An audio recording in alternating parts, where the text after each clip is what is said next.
ছুটির দিনে মাঝে মাঝেই শিবু কিন্তু ম্যাগির আটা নুডলসটা খেতে চায়, তাই আমি বিভিন্নভাবে এই ম্যাগিটার এক্সপেরিমেন্ট করি। আজকেও ঠিক তাই করলাম। প্রথমে আলুটাকে নুন হলুদ দিয়ে ভেজে তারপর পেঁয়াজ কুচিটা দিয়ে দিলাম। বেশ ভালো করে ভাজা ভাজা হয়ে গেলে ম্যাগি আটা নুডলসের সাথে একটা মশলা থাকে, সেটা দিয়ে একটু জল দিয়ে দিলাম, দিয়ে কিছুক্ষণ ফুটতে দিয়ে দিলাম।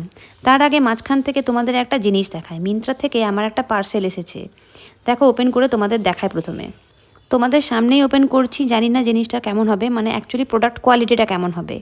আমি নিজের জন্য একটা ড্রেস অর্ডার করেছিলাম বাড়িতে পরার।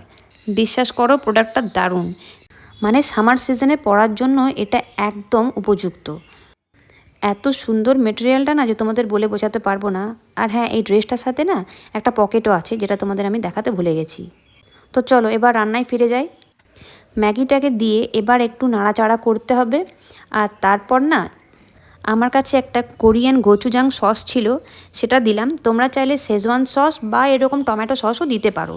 তারপর দিয়ে দিলাম একটু কাঁচা লঙ্কা, এতে ফ্লেভারটা আরও ভালো হয়। পুরো জিনিসটা মিক্স করার পর এত সুন্দর একটা কালার এসেছিল যে কি বলবো, আর খেতেও সেরকম স্বাদ হয়েছিল। তাই যেহেতু আজকে ছুটি, তাই শিবুকে খেতে দিয়ে দিলাম ঝটপট। তোমাদের রেসিপিটা ভালো লাগলে আর আমার ড্রেসটা ভালো লাগলে অবশ্যই লাইক শেয়ার সাবস্ক্রাইব করে দিও। টাটা।